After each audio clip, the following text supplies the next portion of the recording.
1 Samuel 19. And Saul spake to Jonathan his son, and to all his servants, that they should kill David. But Jonathan Saul's son delighted much in David. And Jonathan told David, saying, Saul my father seeketh to kill thee. Now therefore, I pray thee, take heed to thyself until the morning, and abide in a secret place, and hide thyself. And I will go out and stand beside my father in the field where thou art, and I will commune with my father of thee, and what I see, that I will tell thee. And Jonathan spake good of David unto Saul his father, and said unto him, Let not the king sin against his servant, against David, because he hath not sinned against thee, and because his works have been to thee ward very good. For he did put his life in his hand, and slew the Philistine, and the Lord wrought a great salvation for all Israel. Thou sawest it, and didst rejoice. Wherefore then wilt thou sin against innocent blood, to slay David without a cause? And Saul hearkened unto the voice of Jonathan, and Saul sware, As the Lord liveth, he shall not be slain.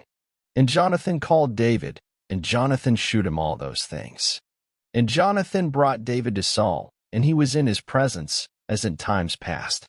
And there was war again, and David went out, and fought with the Philistines, and slew them with a great slaughter, and they fled from him.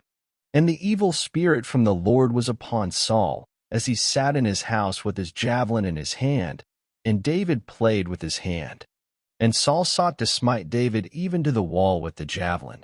But he slipped away out of Saul's presence, and he smote the javelin into the wall, and David fled, and escaped that night. Saul also sent messengers unto David's house, to watch him, and to slay him in the morning. And Michal David's wife told them, saying, If thou save not thy life tonight, tomorrow thou shalt be slain. So Michal let David down through a window, and he went, and fled, and escaped. And Michal took an image, and laid it in the bed, and put a pillow of goat's hair for his bolster, and covered it with a cloth.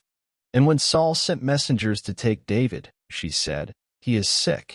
And Saul sent the messengers again to see David, saying, Bring him up to me in the bed, that I may slay him. And when the messengers were come in, behold, there was an image in the bed, with a pillow of goat's hair for his bolster. And Saul said unto Michal, Why hast thou deceived me so, and sent away mine enemy, that he is escaped? And Michal answered Saul, He said unto me, Let me go, why should I kill thee? So David fled, and escaped, and came to Samuel to Ramah, and told him all that Saul had done to him. And he and Samuel went and dwelled in Naioth. And it was told Saul, saying, Behold, David is at Naioth in Ramah. And Saul sent messengers to take David. And when they saw the company of the prophets prophesying, and Samuel standing as appointed over them, the Spirit of God was upon the messengers of Saul, and they also prophesied. And when it was told Saul, he sent other messengers, and they prophesied likewise. And Saul sent messengers again the third time, and they prophesied also. Then went he also to Ramah, and came to a great well that is in Sechu. And he asked and said, Where are Samuel and David? And one said, Behold, they be at Naioth in Ramah. And he went thither to Naioth in Ramah, and the Spirit of God was upon him also, and he went on, and prophesied, until he came to Naioth in Ramah. And he stripped off his clothes also, and prophesied before Samuel in like manner, and lay down naked all that day and all that night. Wherefore they say, Is Saul also among the prophets?